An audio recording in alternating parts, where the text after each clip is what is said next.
On va continuer justement de vous emmener dans ce parcours locatif si vous souhaitez faire de l'investissement locatif. L'un des meilleurs spécialistes français est à nos côtés aujourd'hui. D'ailleurs, je crois que c'est un fan de l'investissement en Espagne. Jean-Marc Le Prado. Bonjour Jean-Marc. Bonjour à tous. Le président d'Enola. Beaucoup d'investisseurs locatifs nous écoutent régulièrement sur BFM Business et l'un d'eux nous a écrit, il s'appelle Jean-Marc, comme vous d'ailleurs. Bon. D'ailleurs, c'est lui. Il se pose à lui-même des questions. Et donc cet autre Jean-Marc, cet alter ego, nous interroge, il nous dit « Je viens de trouver mon bien, j'ai fait une offre et le vendeur a donné son accord, c'est parfait. Je vais donc pouvoir me lancer enfin dans un investissement locatif. Quels conseils pouvez-vous me donner pour que le délai entre la remise des clés et le premier loyer que je vais percevoir soit le plus court possible ?»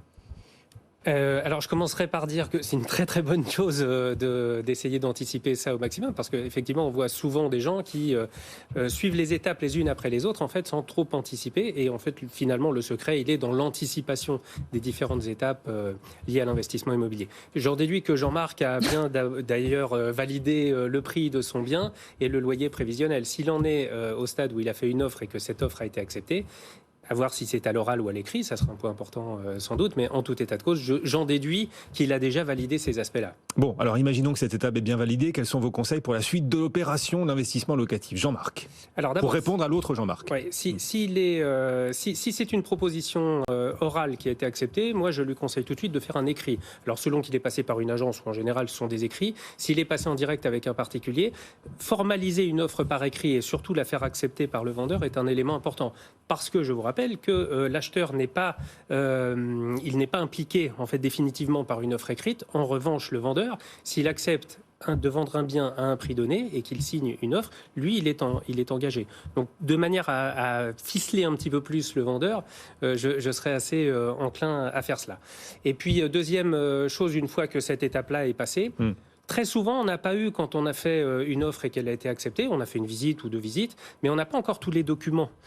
Autrement dit, pour ce qui me concerne en tout cas, je ne suis même pas tout à fait certain de pouvoir acheter finalement ce bien parce que je n'ai pas eu les assemblées générales. Donc je demande très rapidement et avant même la signature du compromis correspondant, les assemblées générales, la taxe foncière, les relevés de charges, la régularisation annuelle de charges, le pré-état daté émis par le syndic, qui arrive en général un petit peu plus tard, il faut un peu de temps pour l'avoir. En tout cas, l'ensemble des documents qui vont me permettre de valider, avant même de signer le compromis, que oui, effectivement, je suis confortable sur cet achat. On gagne ainsi du temps. Une fois que le compromis est signé, c'est la course au financement, on l'imagine. Et encore une fois, cet auditeur, il nous demande des clés, des recettes pour limiter le délai entre l'accord pour permettre d'acheter le bien et la perception du premier loyer. Comment est-ce qu'on réduit ce délai? Il y a la question du financement qu'il faut aussi arriver à optimiser. Quels sont vos conseils? Le financement, évidemment, c'est la pierre angulaire de l'investissement, puisque si on n'a pas de financement, l'investissement, évidemment, cesse immédiatement. Le secret, c'est également d'anticiper. On peut peut-être acheter déjà un bien occupé, je dis ça, je dis rien. Alors oui, mais ça, il faut le financer quand même. Oui, bien sûr, mais ça, au moins on réduit le délai au maximum. Oui, on ne peut pas le rédire beaucoup plus que ça.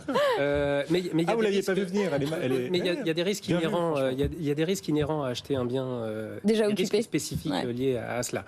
Pour le financement, le secret, en fait, il est en amont. C'est-à-dire qu'avant même d'avoir fait une proposition, avant même d'avoir une acceptation, il me semble plutôt malin d'aller voir plusieurs banquiers pour, se garantir à peu près la sortie, c'est-à-dire qu'on sait qu'on aura au moins un financier, une banque qui va nous financer, et puis après, de manière à ce que lorsqu'on vient voir son banquier avec le compromis d'achat qu'on va signer dans quelques jours, on ait déjà réuni tous les éléments qu'il va demander, de manière à lui faire son joli plan de financement avec tous les éléments pour que si on consulte 2, 3 ou 17 banquiers, ils aient tous le même os à ronger, j'allais dire, et qu'ils puissent chacun faire une proposition parmi lesquelles on va choisir naturellement la meilleure. Bon. Donc anticiper. Anticiper. Ouais. Une fois qu'on a dit anticiper, on a fait le tour ou il y a d'autres choses? Alors, il y a d'autres points. J'aime bien... on sait qu'on va pouvoir acheter et mettre en location lorsqu'on a l'offre de prêt.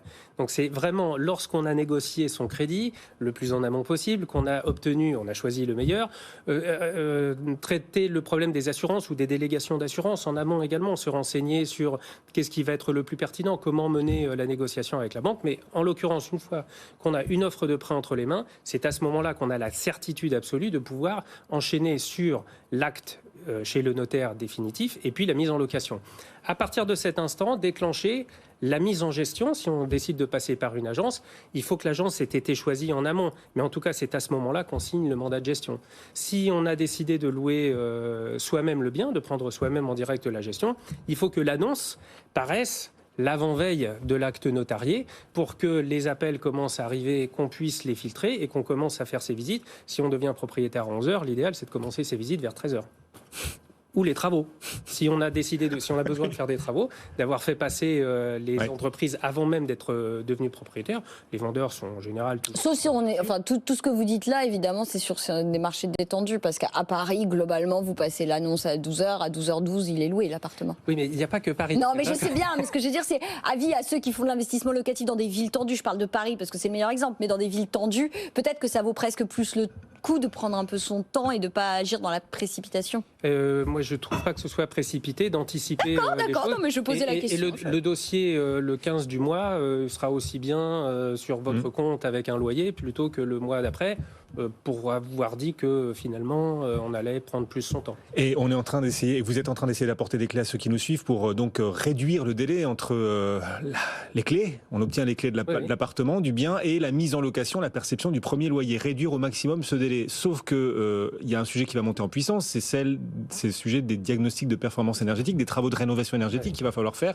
et qui, ces travaux, risquent, eux, peut-être de rallonger le délai entre les clés qu'on va obtenir et le premier loyer. Il va falloir faire de plus en plus de travaux de rénovation, Jean-Marc. Oui, alors il faut tenir compte absolument du durcissement global de ces choses-là. Il faut le prendre en amont, toujours anticiper. Lorsque je visite un bien, normalement, le vendeur a fait ses diagnostics, donc je connais l'étendue des dégâts dans le domaine. Si je dois faire des travaux, c'est au moment où je négocie, où je fais mon analyse, avant même de signer le compromis éventuellement, que je fais passer des entreprises pour savoir qu'est-ce que je vais devoir faire comme travaux si j'en ai à faire et combien de temps ça va me prendre. L'idée étant à ce moment-là qu'on ne fait pas rentrer le locataire le lendemain, mais on fait commencer l'entrepreneur le lendemain.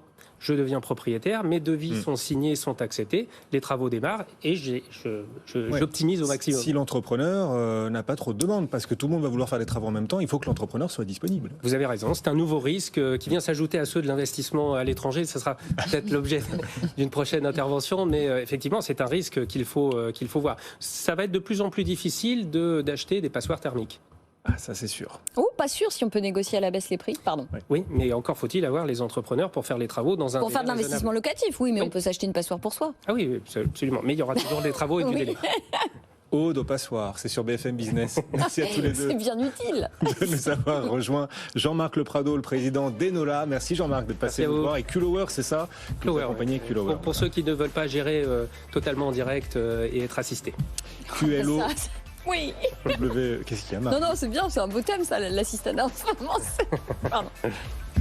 Marie Cœur de Roi, donc avec nous tous les jours. On vous retrouve demain, Marie, bien sûr, pour reparler d'immobilier. Elle est notre pilier sur BFM Business dans ce monde de la pierre. Dans un instant, notre autre pilier à New York, à Wall Street. Elle tient Wall Street d'un seul bras. Sabrina Quagliotti.